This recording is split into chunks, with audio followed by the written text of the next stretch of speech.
Hey, welcome back, everybody. This is my sixth episode of my Clockwork Empires Alpha 48A playthrough. Look at our nice little colony. I remember when all of this was just grassy plains and trees. Now we have a population of 23 and we've got a functioning economy. We even have some residents in our graveyard, and the mine is... Alright, the mine's still under construction, but it's getting there. Right, the colony is self-sustaining at this point, and all we need to worry about really is incoming threats, maybe, and building up the economy to the point that we can start building the fancy modules and workshops. So I think we're in a good place. Let's take a look at our commodities. Still got a fair amount of logs, although I could probably stand to have more. What I really need is more stone. And I don't believe... let's see. Hydunia has discovered a source of coal. Oh, yet more. Yet more hematite. Alright, well, we're not going to run out of that anytime soon. In fact, it looks like I built my site over the most distant source of hematite. Great. So the next thing I definitely need is a metal works to start turning that hematite into ingots. But I might also consider building, say, a trading house. Oh, what I should build, actually, is I'm woefully short on beds. I've only got 9 beds. No, 11 beds, right? Which is not nearly enough for these colonists. So, because I also need more overseers, like all of my work crews have been assigned to workshops now. I need more overseers, and to get the Empire to give me more overseers, I need to produce things. Overseers are sent to your colony based on a schedule that is determined by the productivity of that colony. So as you make things, logs, furniture, modules, that sort of thing, an internal counter ticks upward, and in increments of, I believe, 300 productivity, which is modified by like the value of the produced good, whatever. Every now and then, as you produce stuff, you will get new overseers. So building a building will not only... Where am I going to put this? The middle class house over here. So, not only will building a building give me floor space to assign my beds, and I've actually got a couple of them in the stockpile that I haven't placed yet. I will be producing goods, which will give me more overseers, and also solves the problem of where am I going to put all these extra beds. So, 2 birds with 1 stone, or 3 birds with 1 stone. I guess they're all flying in a line. I notice the rolling door for the carpentry appears not to have been built yet, which is weird. Did I not queue enough of them initially? Oh, and the rolling door for the kitchen, also not complete. Maybe I just never queued them up. Oh, and the another rolling door, yep. Yeah, I think I've just been forgetting to queue those up. Or what was I going to do? I needed more wood. Might as well clear out this swath here. And okay, we've got a fair amount of stone. I guess I was worried about stone, but we do have a steady production. And how are we on the job list? There are a lot of jobs. I don't want to overburden my crew to the point that jobs start interfering with each other. Food is decent. I would actually like it to be better. I think we're starting to run low on our several days stockpile of corn, maize chowder. That's probably okay. The wheat will probably be ready for harvest in a couple of days. And even if it's not, I'm going to set people to forage a little bit. So, we've got some flax. We are churning out the bolts of cloth. I think after the next flax harvest, I'm going to convert the flax field into food as well. Maybe a maize crop. And at that point, in addition to the wheat crop, we ought to have food in great abundance. Huh. Someone went to visit the barber, but the barber is not on duty. Who's our barber again? Well, it's not Yaroswaf. So these gentlemen have come to the barbershop, hoping to have their wounds tended. But the barber is Who controls the barbershop? Jonah Smithright. Jonah. Well, it's like midnight. I guess I'm not surprised he's asleep. Fair enough. Anyway, at this point we can sit back and let the colony run itself for a little bit. I'm waiting for things to be gathered, for things to be constructed. Yeah, things are going well otherwise. Let's take a look at this. Now, over the course of play and vigorous discussion on the forums and things, users have come up with clever workarounds or solutions, unconventional solutions, to issues that crop up in the normal course of play. For instance, as I mentioned previously, soldiers do not willingly give up their weapons. They won't upgrade the weapon they're holding, even if a better weapon exists in a stockpile. And that's because I believe that behavior is intended for future revisions to the barracks. You can set military... the devs have hinted you'll be able to set military policy at a barracks, but that's not functionality that's in the game now. However, as commenter Oliveria points out, there's a workaround for that. You can, if you don't mind your soldiers losing some of their training, you can actually, and this is probably best done with militia. You can convert them back into civilians, at which point they will drop their weapons. In fact, they'll put them back in the stockpile. And then when they become soldiers again, so you reassign them to a military crew, they'll pick a better weapon out of the stockpile.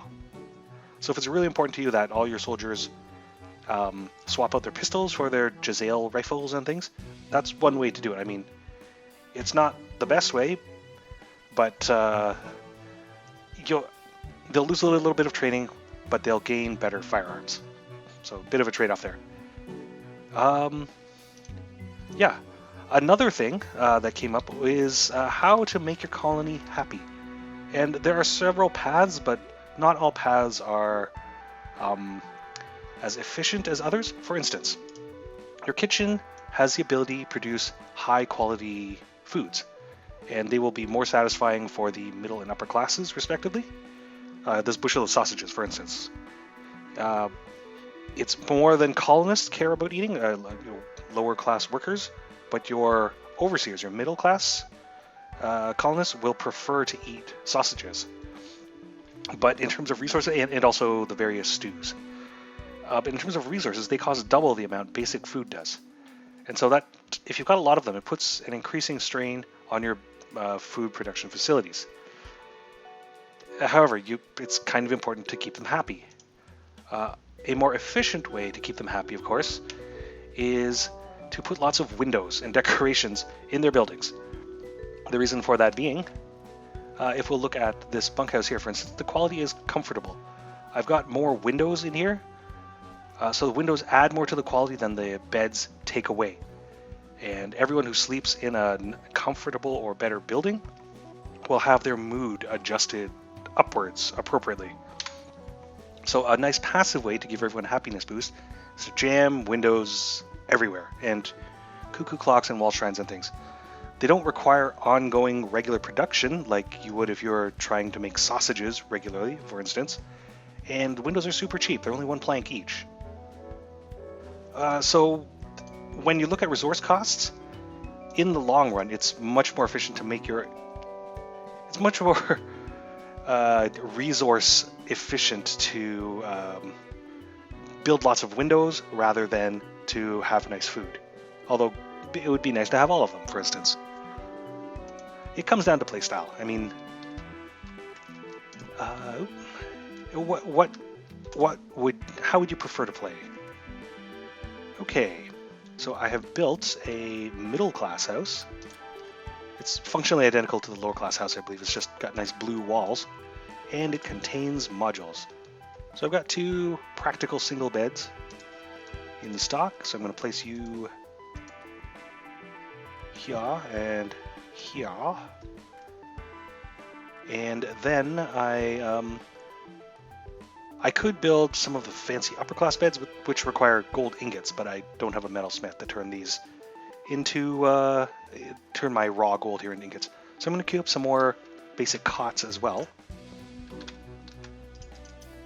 Let's say 3. for now.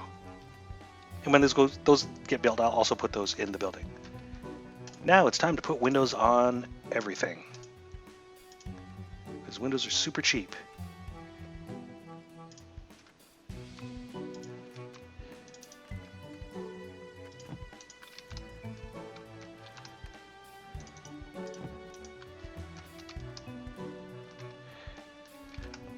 Oh, I see a wall without windows. A wall without windows is like a day without sunshine. Almost literally, because it's very dark. Alright, Hydunia has been making more mineralogical discoveries. She's discovered a source of malachite and of coal. So the area is actually quite rich in terms of minerals, and there's a beetle. There's a beetle attacking my flax. He saw me coming. Oh, and I've produced enough to earn another overseer from the motherland. So as the autosave fires off, let's take a look at this. Alright, so our new overseer is Prussia. Prussia?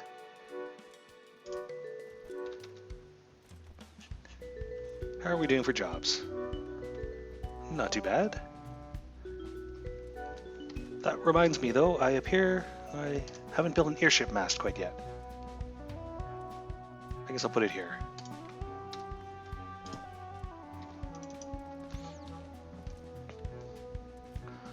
Oh, nothing too exciting going on. Beds are getting built. I think that's the new thing. Or that's the latest thing that's occupying the colony. So I should soon have enough beds for everyone to sleep comfortably. And it looks like the wheat is about ready to harvest. So our food issues are most likely over. But it becomes increasingly vital to defend the central farm now. And to that end, the outer ring of gabions is well underway.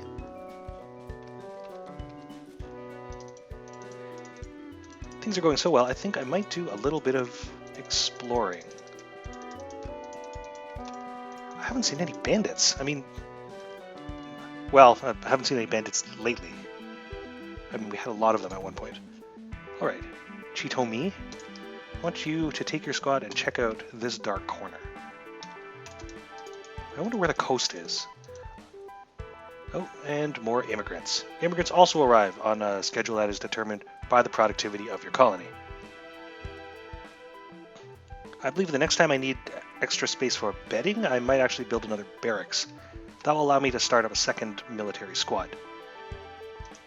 But given the work crew situation, I can't really spare an entire squad to be my next military crew quite yet.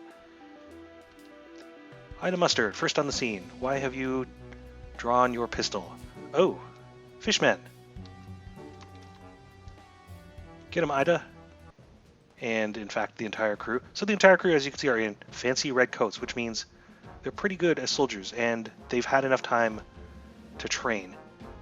Okay, I know there were hostile fish people. Colonists seeking treatment, unable to find barber. That's fine. All right, that's fine. Come on back, soldiers.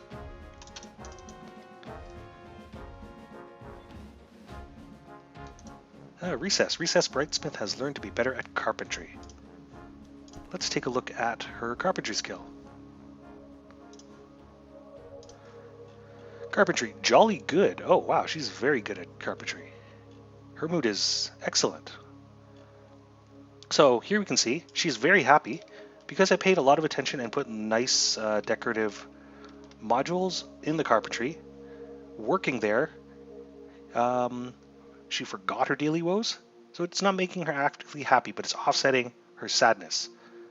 Being good at her trade has influenced her happiness greatly, and she's also enjoying the presence of soldiers. In fact, I think I'll put on more windows in the carpentry.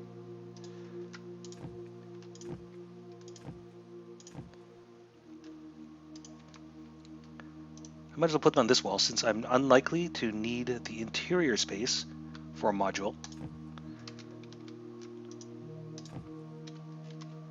There we go. If she liked working in the carpentry before, she'll love working in there now. Now we've got a whole bunch of modules that still need to be placed. Oh, because I haven't placed them.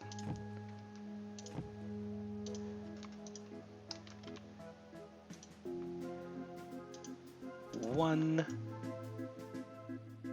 two, and I didn't leave a lot of room in this. If I put it here, no one will be able to get in. I think I can only can't place another bed in there. Fair enough.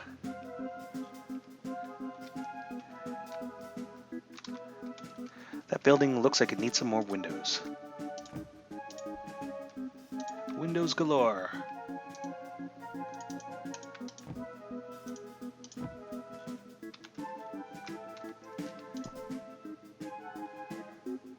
Speaking of which, do we have the wherewithal to make a metalsmith yet? Or a kiln?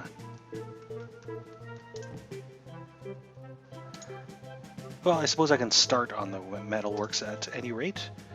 No, I can't. I'm out of flat land. Oh, I can put it here, I guess.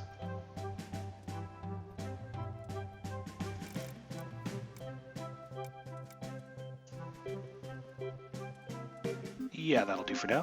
Whoops. But don't hit escape when you're trying to confirm your blueprint.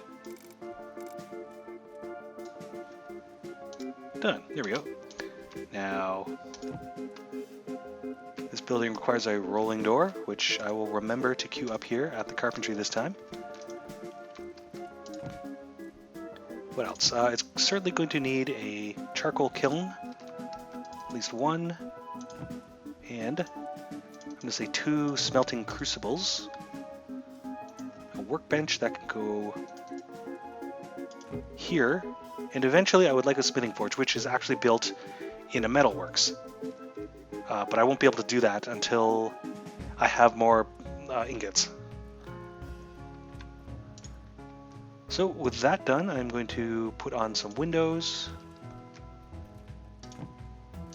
Now there are 3 internal modules. I'm just going to put on 4 windows for now. Then I don't have to worry about it for a little while. Wow, I've got a lot of flax in store. Yes, in storage. So actually I'm going to switch over the flax fields to...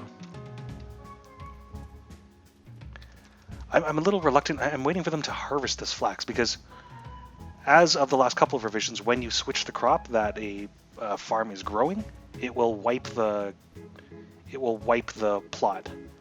So even plants that aren't directly overwritten, they'll be erased. Plants that aren't directly overwritten by the new incoming crop.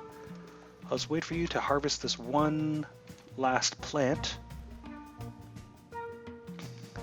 Yep, this is what it's come down to, folks. We're watching a man hoe plants in a field. Go get him, Harvey. Now, if you'll pay attention here, once Zelly finishes that progress bar, you'll see little gold sparkles. No, you won't. So gold sparkles are visible when a plant ascends to the next stage of its growth. So certain plants have different numbers of stages of growth, but they only reach that stage once, they reach it over time, but then at that point they must be tended or the plant will start to rot ordinarily. However, in the present revision, plant spoilage has been disabled. Oh, look, it's Yaroslav. And I will get back to that in a second. Okay, the airship mast has been completed, although I haven't received anything by airdrop since the game started. Ida Mustard was healed of a grotesque scar. Aha! The barber does do something. Right, let's switch over this field to maize. So we waited until most of the harvest was done. I didn't lose too many plants and too much growing time. Yes, in the current revision, crop spoilage was disabled, and that's just so people would have a more robust basis on which to test the new food mechanics. And by food mechanics, I mean having the kitchen double food production. Yeah, so it's not possible for crops to spoil at the moment. I imagine that'll be coming back because that was a pretty important part of the intricacy of maintaining a functioning farm. Anyway, things are going pretty well. So we've got the metalsmith on the way. We've got an abundance of beds. People are being healed. Industry is going. I'm letting the colony grow at its own natural pace now because if I expand too much, again, I'm going to have lots of idle workshops. And there's a ravenous herd on the way. So we'll deal with the ravenous herd, and I think I'll cut the episode off there. Good. We've got wheat incoming. All right, this changes what we're going to do with the kitchen. So I'm going to say I'd like a standing order of bread. So I'd like you to bake that wheat flour into bread. And if we ever have 10 or more bread in the stockpiles, then you can also cook basic food. And I'm going to consider, wait a second, to make the fancier sausages, I'm going to need a spice rack. Where can I get a spice? Does the carpentry make spice racks? Yes, it does. All right. So I'm going to put in an order for a spice rack with the carpentry, and then I'm going to plan for where the spice rack should go. I guess I'll put it here. Nope. Here.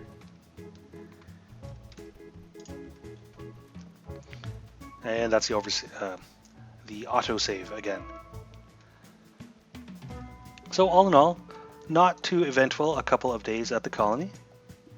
The worst thing that happened was a minor skirmish with the fish people way out here. No big deal. Oh, new bandits have arrived. 6 of them. And their current disposition is hostile. Just waiting on those beetles. Let's see how they deal with the gabions. Unless they come from this direction, in which case we will not see how they deal with the barricades. So I've got the one, I'll point out I have the one barbershop pole set up here.